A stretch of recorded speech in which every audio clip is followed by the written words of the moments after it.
The crime lab test-fired the firearm pawned by what we believe to be Mr. Merritt. Whoever said he's the I-10 shooter is a moron. Have a good night.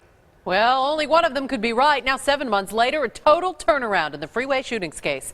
Just days after Leslie Merritt Jr. was released from jail, the state moving to dismiss all charges against him. Question now, how did we get here and what went wrong with the state's case? ABC 15's Kim Tobin getting the answers tonight. Kim, this is a complete 360.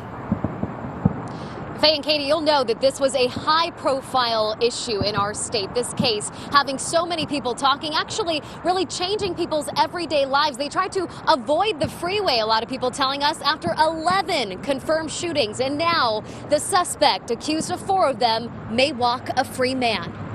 Conversation about what dressed head to toe in black and white, Leslie Merritt Jr. denied any wrongdoing since the beginning. I'm the wrong guy. I tried telling the detective that. Flash forward 7 months, the county attorney's office calling for a second ballistics test to confirm if Merritt's gun was really connected to 4 of the shootings, like DPS said last September. And that evidence is at the heart of the case.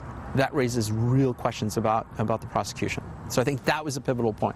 At that pivotal point, Merritt walked out of jail with no bond needed, only an ankle monitor. If you can use the state's evidence against them, that sometimes can be just absolutely devastating to a prosecution.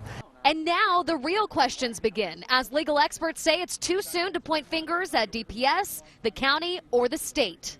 They're going to sit down and they're going to say, were there mistakes made? Where did those mistakes happen? And how do we make sure they don't happen again? Because, I mean, again, this man sat in jail for several months. Yes, several months. And at this point, as it stands right now, Leslie Merritt Jr. is due back in court next Tuesday. His trial was set to begin in June, but obviously with this turn of events, obviously everybody will want to get back in the courtroom as soon as possible. We will stay on top of any developments that come our way, ladies. Yeah, and if you think this means the case against Merritt is completely over, think again. Take a look at what the county attorney's office told us just tonight. They say they're working with DPS to conduct more forensic investigations so they can move forward with a case that prosecutors can take to trial.